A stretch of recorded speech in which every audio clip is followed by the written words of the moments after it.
Go to Staff under Location Setup and press New. Then, type in their first and last name. The employee ID is the number used for third-party payroll counts. If not using, you can skip this. Login PIN is the number used to log in the POS system. Each staff member needs to have a different login PIN. Salary. If you select this checkbox, the POS will not require this employee to clock in or out. This is for employees paid on salary rather than an hourly rate. Daily hours before overtime begins. In this box, you can enter the numbers of hours that staff members work within a single day before earning the overtime pay rate. This setting overrides the overtime payroll setting in the location records. To make each staff member an active user of the point of sale, check the active box. Now we have job types. This is where you select their job. You can create a new job type and select multiple jobs for one person. Type in their pay rate and overtime rate. We calculate overtime by multiplying the pay rate by 1.5.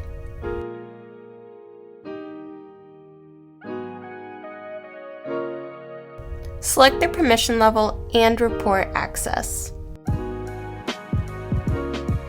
Now let's check out permission levels.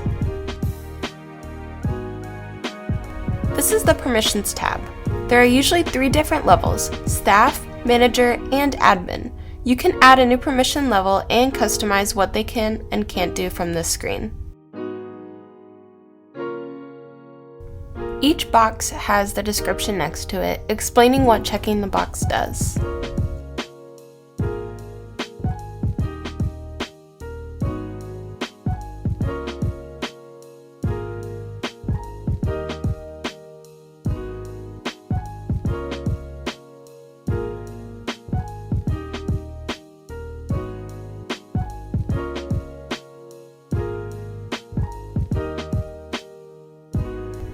The Job Type screen includes controls that enable you to define the types of jobs that staff members can work in the site and set the various options and features specific to each job type. Time clock only.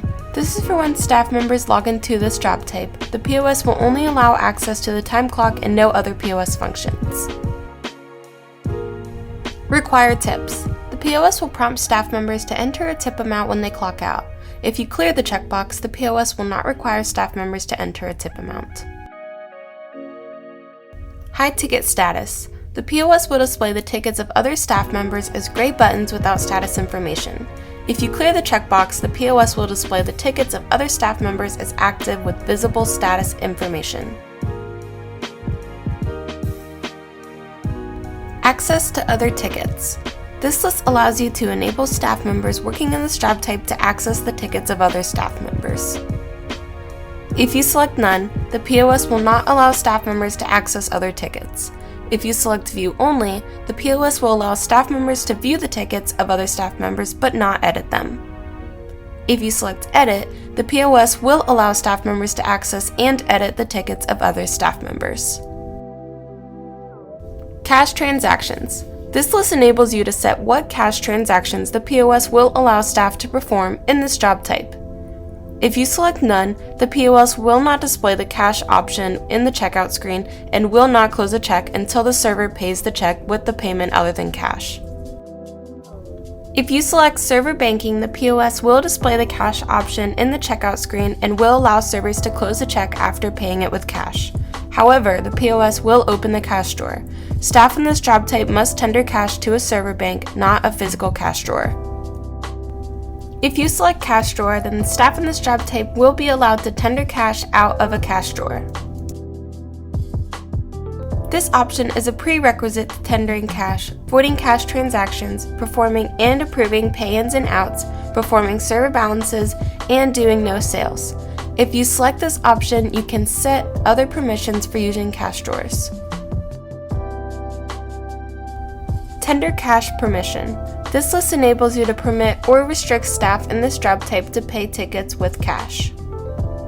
If you select None, the POS will not allow staff members to pay tickets with cash.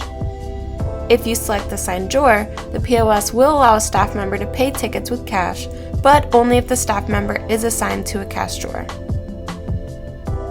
If you select any drawer, the POS will allow a staff member to pay tickets on any physical cash drawer, even if that staff member is not assigned to the drawer. This setting is useful for managers who are never assigned to cash drawers but still may need to access them.